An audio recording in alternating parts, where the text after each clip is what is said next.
Cheers,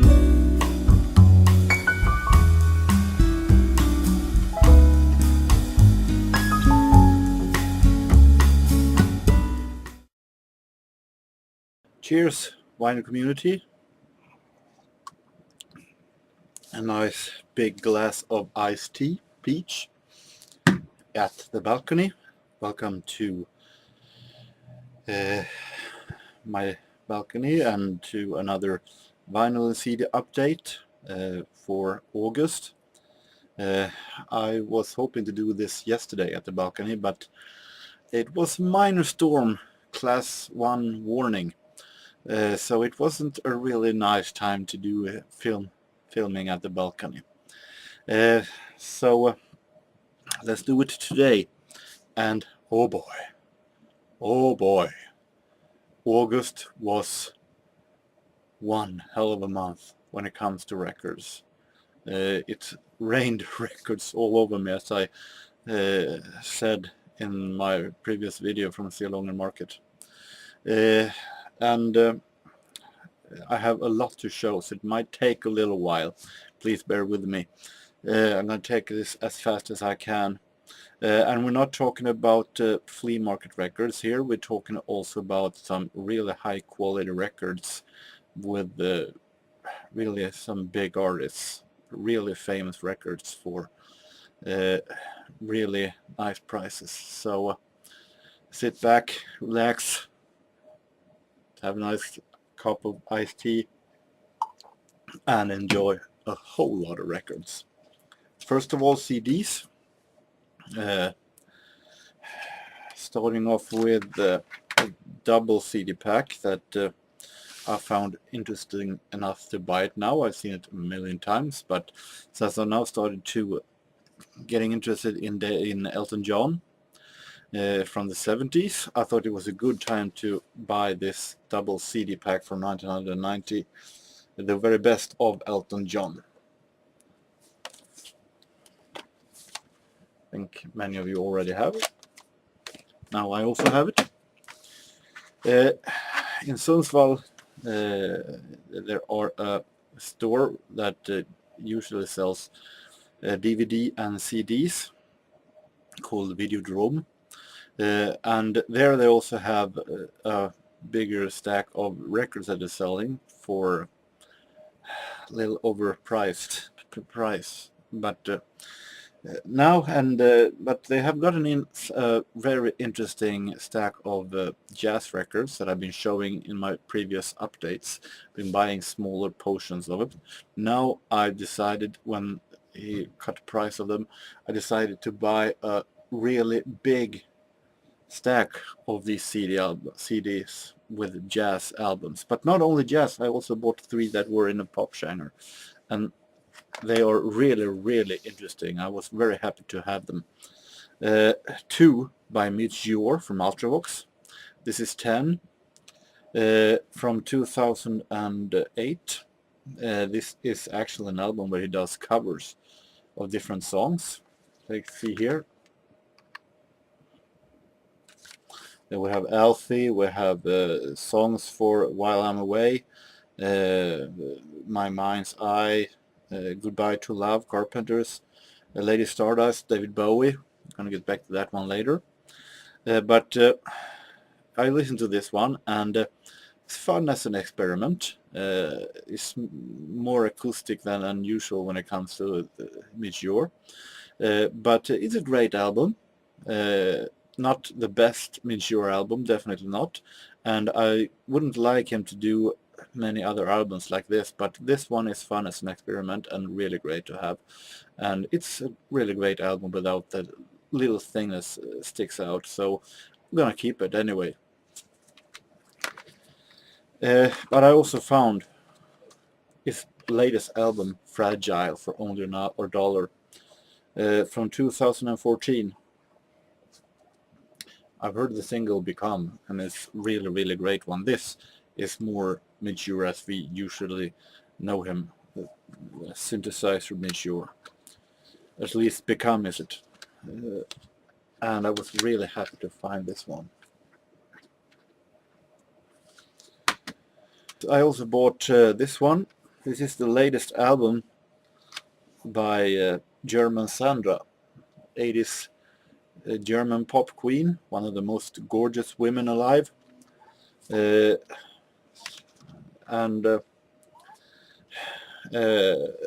released in 2012.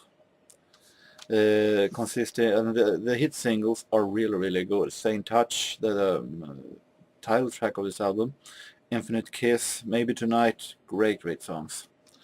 This also is one of the very few albums in Sandra's career not produced by Michael Cretu, as they're no longer a couple. But instead of Michael Cretu, she managed to find a really good replacement in German techno group Blank and Jones, Pete Blank and Jasper Jones, and I really think they have done some great songs before, Blank and Jones, and I happen to know that they're really 80s fans because they released a lot of remixes of old 80s songs. So when it comes to the single, at least, they have managed to do some really great production for Sandra. Now jazz. I showed a couple of updates back a record with the British forgotten big band leader Ambrose and his orchestra that I also bought from this video store.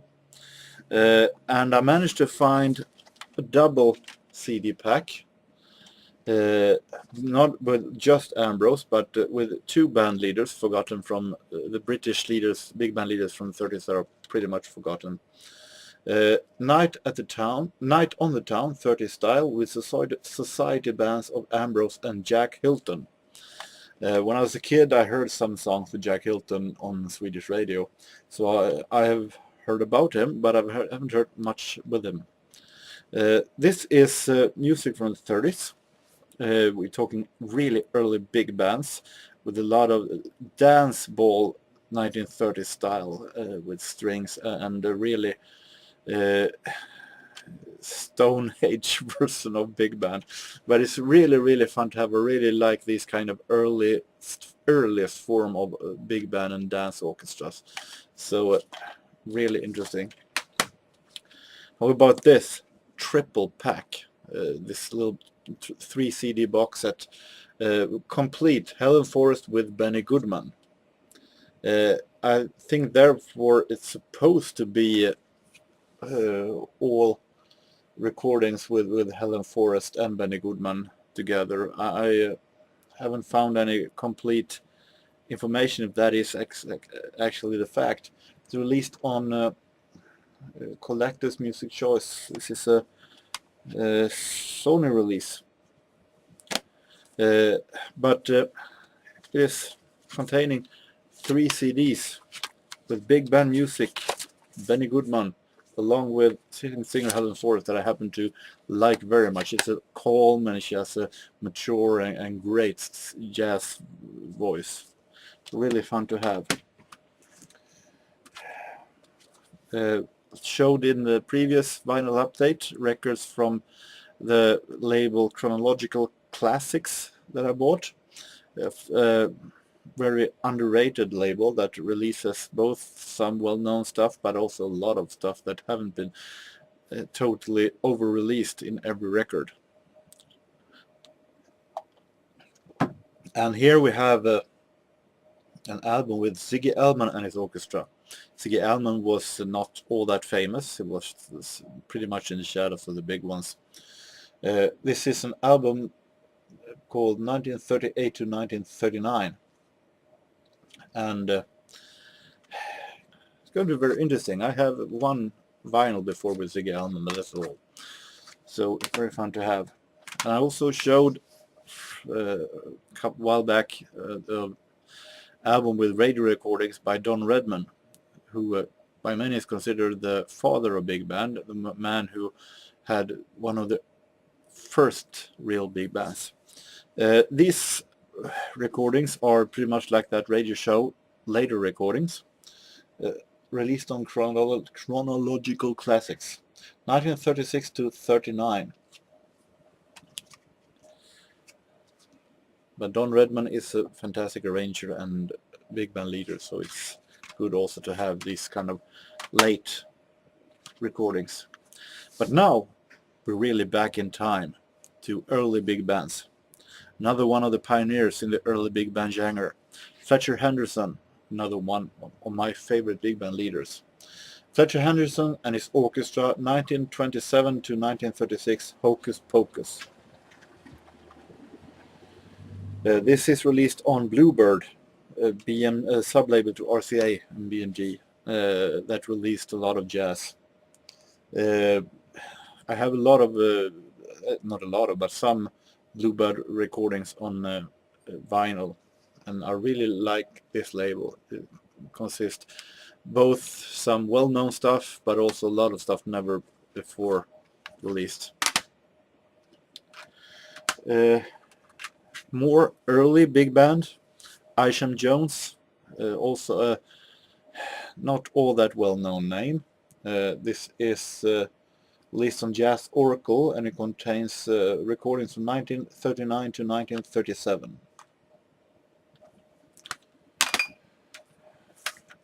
Harry James and his Music Makers, 1944 to 1943 to 1944. This one is very interesting. See here, rare, never before heard hi-fi broadcasts. Contains various radio broadcasts from the 40s, also featuring Helen Forrest. It was in the Benny Goodman box. So very interesting. And finally, a couple of very, very interesting CDs with some unusual settings. Here is something as unusual as a female big band leader leading an all-male band. I never heard of this lady before, but I thought the combination was so interesting that I gotta have it. Ina Ray Hutton and her orchestra. This is 1943-44 Spotlight Band broadcast, so it's also recordings from radio. And Anna Ray Hutton, if I'm not mistaken, was also did some movie roles. She was an actress. But it's very interesting setting. And if that was unusual, a woman in the 40s leading an all-male band, how unusual wasn't an all-female big band with just female musicians? This is Ivy Benson and her all-girls band, released on Harlequin Interstate. Recordings from 1943 to 1947. Listen to this one, and it's actually really, really good. Nice swing. It's nothing that sticks out and sounds special, but it's really well made. The girls play really, really good, so really fun to have.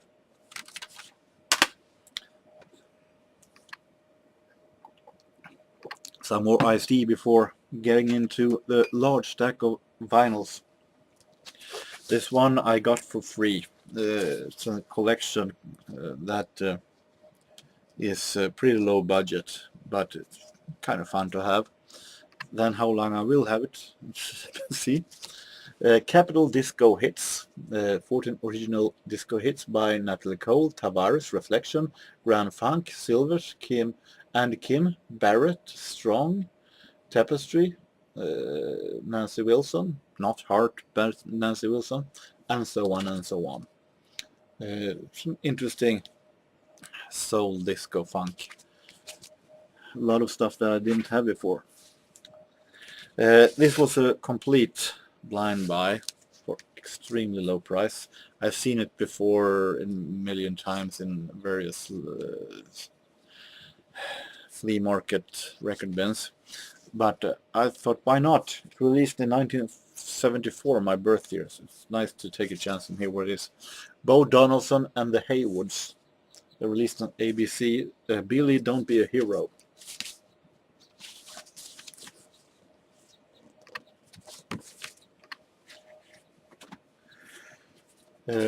Here, easy listening music. Norman Luboff Choir, Side by Side. This is a big band and a little group of singers. They're really, really good. I've been listening to some quick peeks of this and having great jazz songs here. All the Things You Are, one of my favorite jazz songs. And The Best Things That Eyes Are Free, Sleepy Time Gal. A lot of great jazz classics here with some strings, big bands and choir. Sounds really, really good. Have Dr. Hook and a very late Dr. Hook, Let Me Drink From Your Well from 1983. I like Dr. Hook from the 70s, so it's going to be interesting to hear what they did in the 80s. 10cc, Deceptive Bands from 1977. I think by this that I now have complete with 10cc from the 70s, at least the studio albums. Barry White sings for Someone You Love. I realize that Barry White sometimes this may not be my absolute favorite singer. Not his voice, he's a great voice, but some songs tend sometimes to sound a little bit alike. But when I finding an album with him, I can't I can't let it go. I think that why not give it a try. It's going to be very interesting, and I love the production. The production, even if the melodies sometimes sounds a bit alike, is a fantastic producer. And really, really great sound. So it's hard to not buy it. More soul from the 70s, this time from 1974. Billy Preston, The Kids and Me.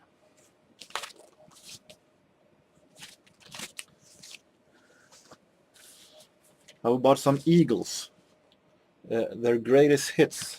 From 1976, a hit collection with their earliest songs, Take It Easy, Witchy Woman and so on, Lying Eyes. It'll be very, very interesting. I bought this one for merely one song, but the song is really, really good. Morris Albert, and After We've Left Each Other, and I think many of you have realized that feelings is the reason why I bought this one. But I got curious of how the rest of his song material sounds like, so it's going to be very interesting. I've been wanting for so long to have a real album version of Jean-Michel Jarre's Oxygene. I have it on cassette copy, but I wanted to have a real album version, and finally I got it. From 1976, a real classic synthesizer pioneer from the 70s. And speaking of synthesizer pioneers, I really want to have more Kraftwerk records, but they are very expensive. It's very hard to get hold of Kraftwerk records that are not totally overpriced. But finally I managed to get a hold of this one. Kraftwerk Exceller. Autobahn was ein Monster. Here She Is with 7 others. This is a very early compilation consisting music from their first 3 albums, Ralph und Florian, Kraftwerk and Autobahn. A friend at the work have shown me some songs with from their Ralph und Florian days, and it's really, really interesting. Really, one of the maybe earliest form of synthesizer music. We're talking Stone Age synthesizer here, but it's really, really, it's very, very interesting to listen to this collection. This one is close to a blind buy. I've heard a song from this guy and I really liked it, and I got interested in when I found the entire album.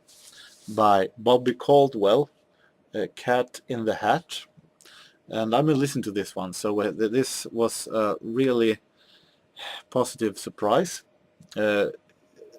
I really like this kind of West Coast pop. This is 70s West Coast pop, maybe a little Eagle style, maybe a little Doobie Brothers in some form.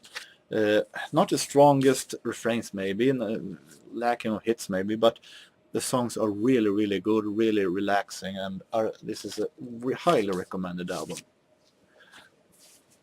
Managed to find finally my absolute first Blondie album, to the Beat from 1979, with Dreaming, one of my absolute favorite Blondie songs, Union City Blue, Atomic, and so on.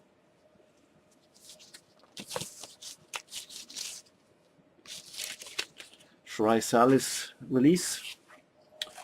I'm not a huge fan of Cat Stevens music. I think it's a little bit vanilla. I think it's a little bit pale and kind of boring.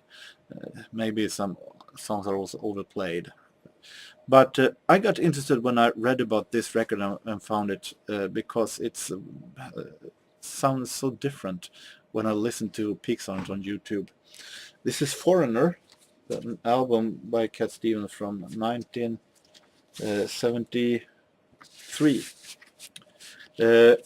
Here he wanted to do something different from what he had done before. He wanted to experiment and surprise. So he started listening to very much Motown and soul music from the 70s. And then the Harold Melvin in the Blue Notes, that's Philadelphia, but Marvin Gaye and so on. And he got very inspired by that kind of music and wanted to do an album that sounded pretty much like that. And he managed to do it. This is also, the Foreigner Suite is some kind of a song cycle that's very long. We're talking about 18 minutes long. But it's a really, really great produced, maybe the best produced Cat Stevens album that I've heard. So, and it's, as I said, very much inspired by 70s soul music. Stevie Wonder, Fulfillingness, the First Final.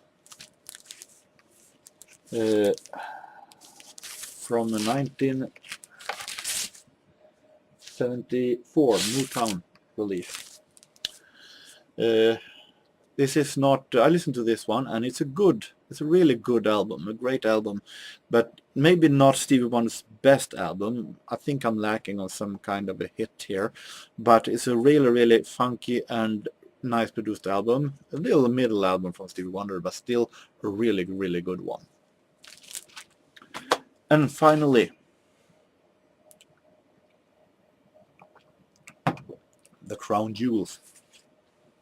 I said in my Q&A that one artist that I really would like to get to know better when it comes to 70s music and get some more records by is 70s David Bowie.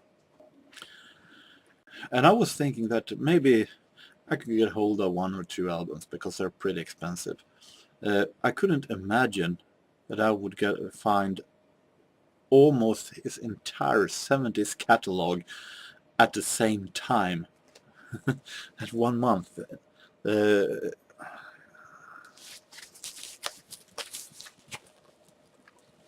David Bowie.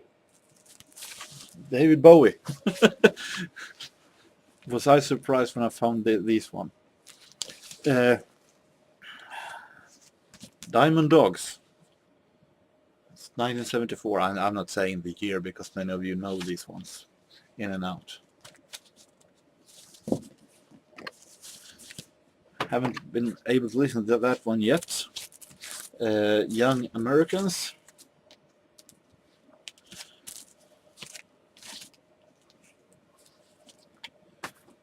We have Space Oddity. This one I have actually listened to. Sounds like a almost naked David Bowie when it comes to production, and I really like it. It's a really interesting and relaxing album. having Hunky Dory. I'm not able to listen to this one yet. The Rise and Fall of Ziggy Stardust and the Spiders from Mars. This one I have listened to, and I really like this album. I think this one might be one of my absolute favorites albums by David Bowie from the 70s. Really relaxing and really well made. I really like Starman, Moonage, Daydream, fantastic songs. Lady Stardust, once again the song that I mentioned on the Midge Ure album, and so on. Ziggy Stardust, of course. Really great album. Highly recommended. And Low, 1977. Also good album, really good album, even though it's a little bit, might be a little bit boring from time to time, but it's really good, and it's very interesting experimental songs at the end of the album. So really, really good album, well-made album. I really like this one also, even if Ziggy Stardust still is my favorite of these one I've heard, three I've heard so far. I only turned down one record, and I might get it in the future, but it's an album that the album from the 70s I'm a little bit hesitating, and that is Pin Up. That I read was a little bit of different David Bowie, aside from the rest, that he has experimented a lot with the sound of sweet and glam rock, and I don't like that one. So I might get it in the future for the collection, but not right now. I felt it wasn't, I didn't want to waste money right now on that one. I wanted to buy this one. So that was my August. Fantastic. How the devil will I ever top that in September? I hope that you have enjoyed this walk through my fantastic month of August. And until next time, I hope that you have a really nice beginning of week. And take care. So long.